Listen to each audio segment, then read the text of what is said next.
as usual, I am late to the party. The Greetery came out with these amazing stencils with matching dies and stamps for these incredible pinwheel products. It's called Pinwheel Party.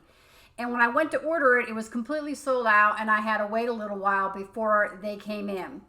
I don't know about you, but I love making multiples. So if I have everything out, I want to get it all inky. I want to get everything, just use all the products and mess up my craft room and make as many cards as I possibly can from one stamp or die set, in this case, stencils. I also took the Pinwheel Party stencil set and I made a Pinwheel Party Christmas cards. I will link to that video down below so you can take a look at that one. I just had so much fun. I made regular 4 1/4 by 5.5 cards, and I also made some Slimline cards. Slimline cards are really fun to make because you can get more products on one card. Every single card that I made, I think about 20, is different. And I hope you really enjoy this tutorial. It's quite a long one, so hang with me. So this is the Pinwheel Party stencil set. There are many, many different stencils in this set, and I'm going to show you what they look like. It also comes with dies and a stamp set, and they also have this coordinating birthday blooms that I use in this video as well. And again, I will link everything in the thumbnail and the video below. Actually, everything will be linked on my blog post. So there's 4 main stencils, and they're labeled A1, A2, B1, and B2. And they're really, really easy to line up. I'm trying to show you where it says, if you could see just a little bit there maybe. A1, A2, B1, B2. They have a etched lines on it so that you can go horizontal or you can line it up vertically. So you cut your cardstock to 4 1/4 by 5.5 and you line it all up. There's also these individual pinwheel stencils, and hang tight, I will show you how to use everything. I did look at how Jennifer McGuire did her multiples because she's an engineer, and I will let you know that Jennifer McGuire had an amazing way of creating multiples. So let me show you what this is here. So I have all of this 4 1/4 by 5.5 inch cardstock cut, and I'm making myself a little frame, I guess, where I can slide my cardstock in and out without having to measure. So I'm taping that down, and I'm taking the very first stencil, the A1, and I'm lining it up horizontally, and I'm taping it at the top to create a hinge. And then the beauty about the hinge is it lifts up, the cardstock slides in and out, and I can create multiples really, really easily. Now, I used Distress Oxide Inks for the whole project here, and I used almost every single color they have except for the browns. Just use whatever you want. You can use Oxide, Distress Inks, any kind of ink. So this first layer, I have decided I'm going to make this a lighter layer. So there's 2 layers, A1, A2. So I'm making this the lighter layer. I have a hard time with a light layer. I like to go heavy-handed. And I'm using these amazing blending brushes that I love. And I love them because they're different colors, so I don't have to worry about mixing a red and an orange. If I want to do blue, I pick the blue brush. So I'm going to lift this up. I'm going to slide this out. I'm going to put the next one in. I made 2 of every single color. Sometimes I cut 2 out for a card, but I am notorious for inky fingerprints. And so I wanted to make sure I had enough in case I wrecked one with an inky fingerprint. So we are just going through this. I'm light handing. I use many, many colors. And so I wipe them off with a dry cloth. I found that didn't get it really clean. So I did use a baby wipe, and I made sure that I dried it off in between so I didn't contaminate colors. So I'm just going from blue to pink to purple to yellow to green. So when I'm done with all the A1s, now I'm going to grab the A2. And I'm trying to show you where it says it, but it's really hard to see. So I'm lining that up, and I'm putting the stencil over what I already inked up. So what is showing is the white that I have not inked. And this is my heavy hand, and this is where I really love when I do ink blending with my heavy hand. And I'm just making sure to get it covered really, really good. I'm lifting it up. And there you have the light and the heavy. It is absolutely beautiful. It almost looks iridescent a little bit. And again, I'm doing 2 of each, so I'm putting the blue one back in, heavy-handed. And I did this for every single one. A1, A2, light, dark. I wanted to just get like a 2-tone effect. Now this particular one, A1, the first layer was blue and the second layer is pink. There are so many ways you can do this. You can do color combinations. It's really totally up to you. So I wanted to show you how I did a rainbow. So I did my pink, and then I'm going to do my orange. I can't think of what it's called right now. And I realized that, oh, that one on the right might get a little messed up. So I took a Post-it tape, and I laid it down, and now I'm doing the next one. And then I'm going to move that Post-it tape. And that's just how I did the whole one here, so that make sure that I don't contaminate the colors. And I am doing a heavy hand here on these rainbow backgrounds. And there you go. Again, I did 2 of every one. So now I'm on the A2 layer of this one, and sorry, I didn't do a heavy hand before. I did a light hand. Now I'm on the A2 layer here, which is the heavy hand, going back with the green, blue. And that is how my very first, my rainbow background came out. So now we're on the B1. So we're going to add some more pinwheels to each card. I'm putting my card, my back in, lining up the bottom, making a hinge, and now you can see I'm creating more pinwheels. I've decided to go a different color, a lighter blue and a pink. And again, this is the B1, so I will go back with the heavy hand on the B2.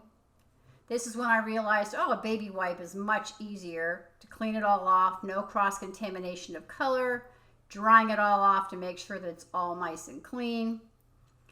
And now I'm going to go with the green. So now I'm working on the B2, and I'm putting in the heavy layer. I just took the B1 off, made the hinge, lined it all up, just like I did for everything else. And that is a quick, I'll show you how they all look in just a second. Sorry about that. So here they all are. All the different colors, 2 of each. They're just so absolutely so much fun and so beautiful, and it was just really fun to make. Now I do have some inky fingerprints on some of them, and I will show you what I did to eliminate those. And then I wanted to show you how to use these individual stencils. So there's some individual stencils as well as some masks. So I have one of the stencils on a piece of white cardstock, and I am working with Abandoned Coral Distress Oxide with a light hand. And then I'm going to take it and shift it just a little bit. I'm going to cover what I just inked up, and now the white is showing. And I always tape everything down because I just don't trust myself to keep things straight. And now this is my heavy hand. And I just wanted to show you a little trick here.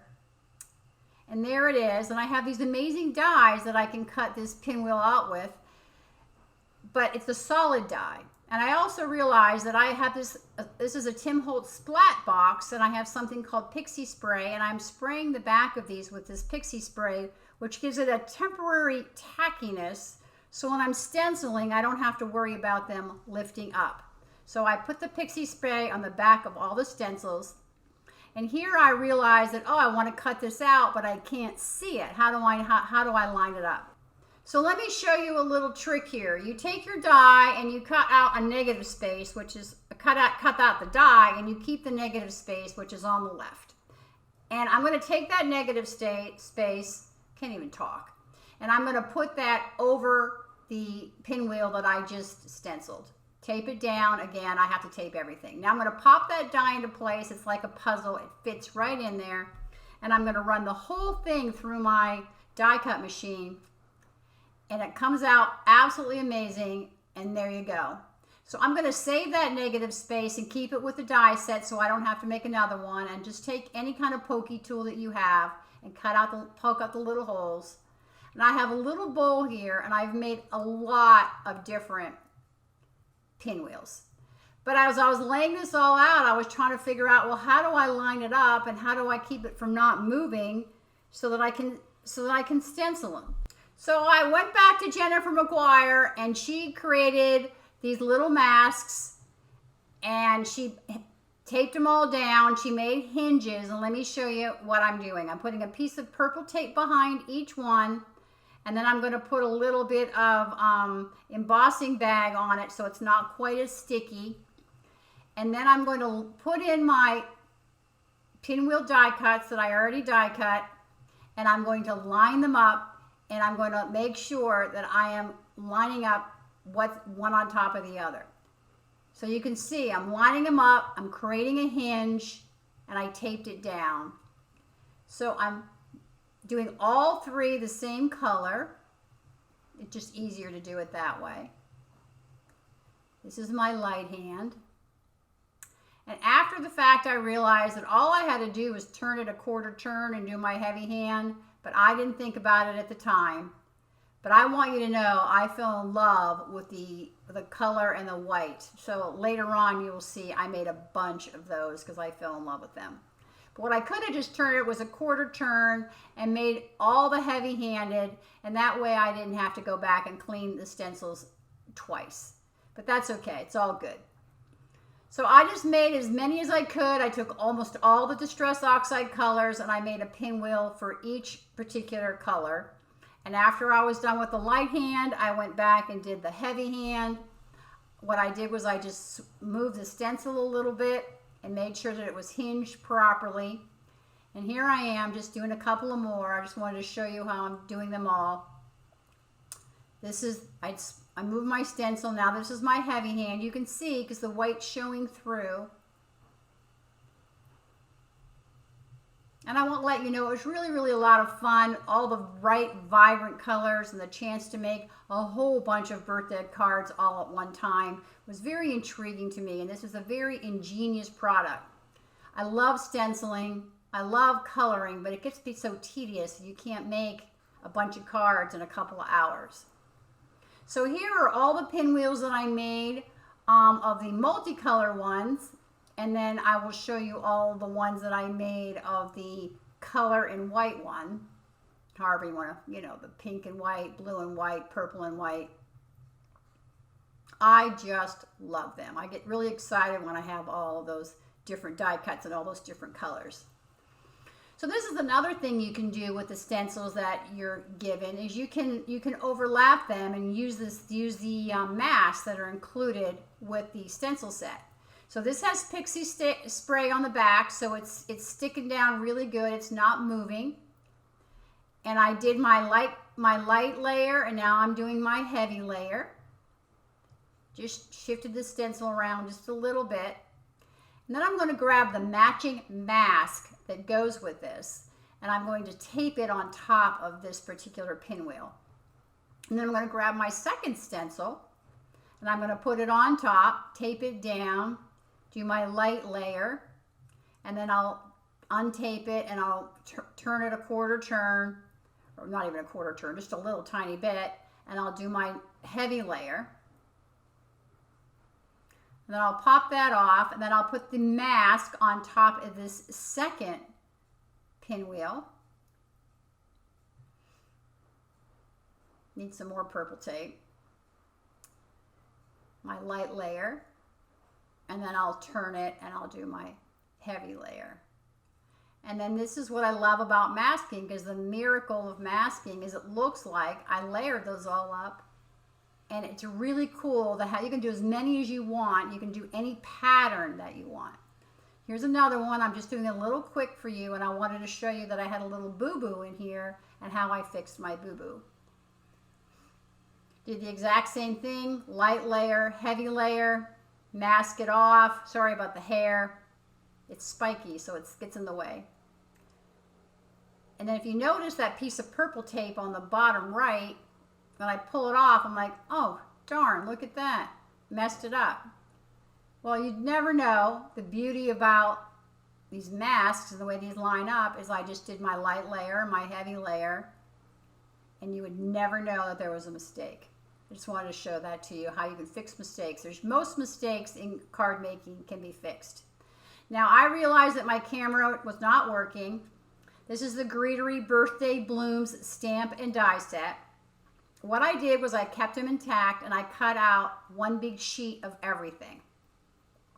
Then I took that sheet and I taped it into my MISTI, but I put some purple tape behind all of the words with a little bit of embossing bag so they're not so sticky.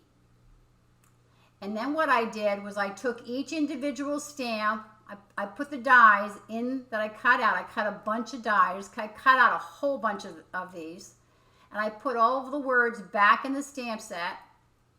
I'm sorry, back in this negative space. I lined up the words one at a time, and then I closed the MISTI, put the next word on, close the MISTI, to the point where I have all of the words on my MISTI door. So there they are. Now these are brand new stamps. They've never been used, so I want to condition them because I want to make sure I'm not skipping or having a mess of my ink. So you can take the back of your hand or a cloth or whatever you want just to kind of rub off the shiny newness of the stamp set. Now I'm putting all of the die cuts into the negative space and getting ready to stamp. I like to get everything all ready ahead of time, so when I'm assembling cards, it's a lot easier. And I don't know about you, but you have so much stuff on your table, it's hard to find everything. So if you can just complete one step and move it aside, it's a lot easier to do your cards. So I'm using a Lawn Fawn Extreme Black ink. I'm double stamping everything. And this is the beauty about this, is you can do so many multiples. You just stamp, take them out, pop the new ones in, rather than stamping, lining up the die cut, stamping, lining up the die cut. Then the die cut moves and you cut it crazy and you got to do it all over again. It gets very frustrating. This stamp set also had some really cute flowers in there, so I saved all of the die cuts for those so that when I want to make those flowers, I can. So again, assembly line card making is I take all of my cardstock and cut it in half, and then I score it on my score buddy, and then I fold them with my bone folder. It is so much easier to have all of your card bases all ready to grab when you're assembly line making cards. It just, again, gets one more thing off your table, one less thing you need to do. Now, the Greetery also came out with this die that cut out your pinwheels. And when I had inky fingerprints on the white, this is what I used to cut them out. I also swatch all of my cardstock, so I'm looking for a particular color. I can look at my ring rather than digging through all my cardstock. I have so much. So I was just looking at what color did I think I wanted to use. Simon Says Stamp has this amazing die set called Wonky Rectangles, and I use it all the time. So I wanted to make these a little bit smaller, so I lined them up and at the top, cut them out, and then I cut out a mat for each one at 4 1/8 by 5 3/8, and I glued them together. And because I have all the stamps, the sentiments already cut, I'm ready to go. But I want to use Celebrate, but I also want to use some of the other sentiments that go with that. So I use the Simon Says Stamp Grid Transparency, which assures me that I get things lined up. I kind of figured out where I wanted to put my Celebrate, and then I'm going to take the other sentiment that goes with it, and I'm going to line it up and put it down on my card base. So I'm stamping it up with that Lawn Fawn ink, and now I know that it's completely straight because of that grid transparency.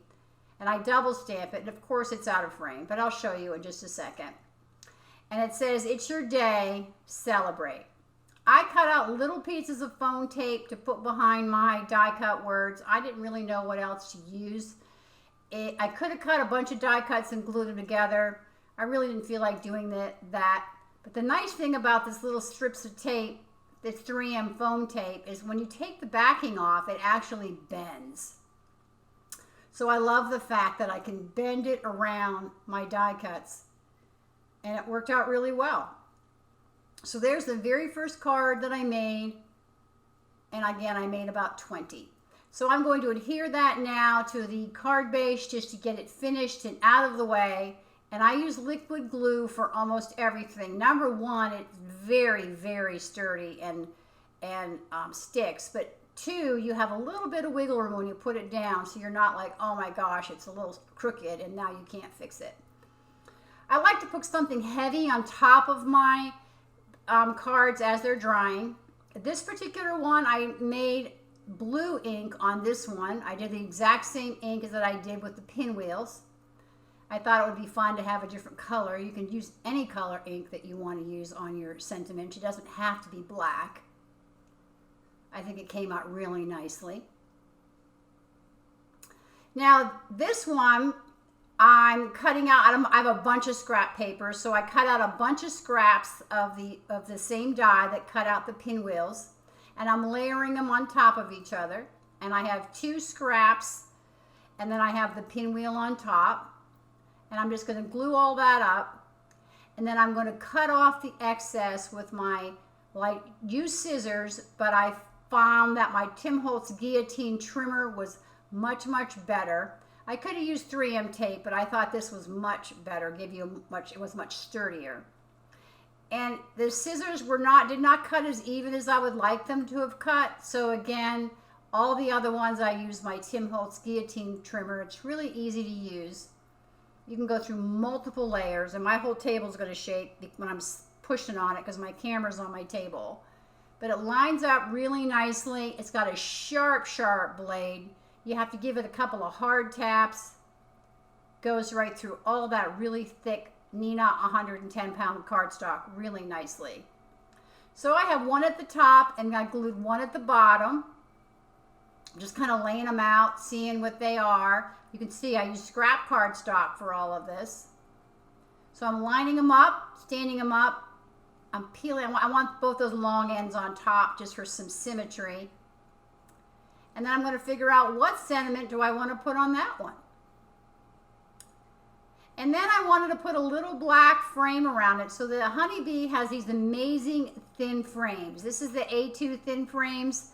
There are so many ovals and rectangles and triangles and you name it. So it cuts amazing, a bunch of frames that I use all the time, and I cut these out of black. I framed it up. I did this Celebrate You. And then the Greetery also has this crimped die that I use to cut out this cardstock. And I feel like I'm going too fast for you, but otherwise this video would be so long, and I had so many steps that I wanted to show you. So I'm laying out how I want it all to go, and I want to pop a little bit up with foam tape. So where does the foam tape, I have to figure out where do I want the foam tape to go, and that is just kind of how I do it. I just line it up, eyeball it, just figure it out. There's no rocket science. I just put a little black strip of black on the left here with a little piece of gold on top. Now I have all of these backgrounds from Honeybee that have been sitting on my desk that I've really wanted to use. I haven't had a chance to use them as much as I wanted to. And I thought they might add a little bit of interest to the background of these pinwheel cards. Now I love white cards, but I do like interesting backgrounds as well. And again, because I was making multiples, I can make a lot of different things. That's the beauty about making more than one card, is that you can experiment and see what you like and what you don't like. And as you streamline the process, you get a lot quicker and a lot faster with that. So I cut a whole bunch of these backgrounds and I glued them together. And they came out really, really nicely. I'm really happy with them. And I will show you at the end of the video what cards I made with these backgrounds. In hindsight, I probably should have used stick-it adhesive, but I didn't think of it at the time. Again, the beauty about multiples is you live and you learn. I also want to show you how I made cards with the Pink Fresh Slimline dies. We have these stitch rectangle dies, and again, I will link everything. And then I want to show you how I cut my cardstock, because I was struggling with getting it even. So the first thing I do is score it at 4 1/4 right down the middle. And then I'm going to cut it off. First I cut it off to about 9 inches. Then I score it down the middle. And then I cut them both together at about 3 7/8. I was cutting it first and I wasn't getting even cards. And that works out much better for me. Now the beauty about Slimline is you get to put a whole bunch of different die cuts on your card. So here you go. I'm laying them all out using those Pink Fresh Slimline rectangle die cuts, laying it out, trying to figure out, well, what do I want it to look like and what don't I want it to look like. I wanted to put a mat behind this one as well, so I picked this really pretty blue, glued it down with the Gina K Connect glue. I go back and forth between Gina K and Lawn Fawn. I like them both equally as well. And I love this little yellow one sticking out a little bit at the top. You will see it fits perfectly on the card. So now I am done with all of my cards, and now I want to embellish everything. So here's one with the lattice background, and what I do is I get out all of my gems and jewels that I want, pearls that I want to put on, and I open them all up, and I have these 2 little triangular trays, and I dump a few in, and I pick out the color that I think I want, and I try to just strategically set them on the card. I try to put a gem or a pearl inside each of the pinwheels, and I have some of them have multicolors if I don't have the exact right color. I put all of my little glue dots down first rather than glue, gem. I'm a bunch of glue, as you can see, and then I kind of figure out where I want my gems. In this card, I did not put any gems in the background because I had enough going on with the lattice background, which I love how the lattice came out. Trying to put the matching one inside. Most of the gems come in 3 different sizes, but this particular grouping is all one size. It's just a different color. And when you shake them up, they tend to turn right side up, which makes it a lot easier to get what you're looking for. And I'm putting the blue one in the middle of the blue one there. And I love this gem picker-upper. I will again link that. It's one of my absolute favorites. And that card came out stunning, if you ask me. And the beauty about this triangle is it pours gems right back into the containers, these Elizabeth Ward containers, without losing any of the gems. Although if you're clumsy like me, you will bump them. So this is that Slimline card that I made. I put the happy on the, what do you call that? The vertical. And now I'm trying to put my gems on in rainbow order, just like the color of the pinwheels. And these are the white and colored pinwheels, not the 2-tone pinwheels. I just love the way they look.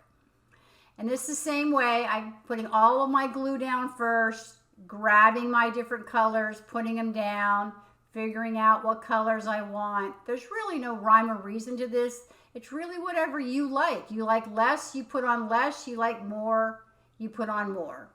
These are all the different colors that I used for the little things, for all the different jewels. And then I also did a lot of pearls. And I skipped through all that because, again, you'd be here all day. I will show you all of the cards at the very end. There's just a couple that I wanted to show you right now with the lattice background.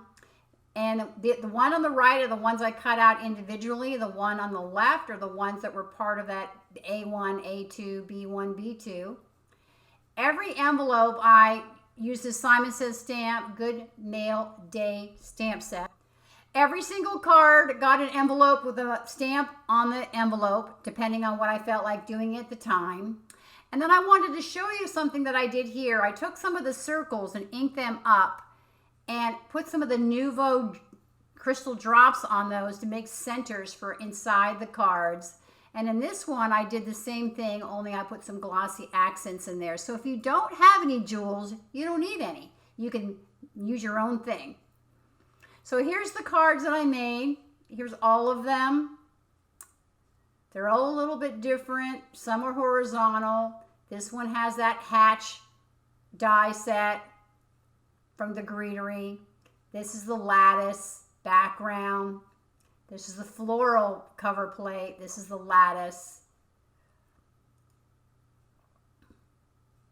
I'm trying to get them all for you. The Make-A-Wish, all the different colors. They're all happy birthday theme. Some of them are simple, some of them are layered, some of them are not. Every single one of them are different. So I really hope you enjoyed this video. I hope you go out and get yourself a pinwheel party. Please don't forget to check out Pinwheel Party Christmas. I will link that because there's a couple of cards there that I am so excited about. I just love them. So thanks so much for watching to the end of the video. I hope this inspires you to go out and get yourself the Pinwheel Party stencils, dies, and stamp set and make your own set of Pinwheel Party cards.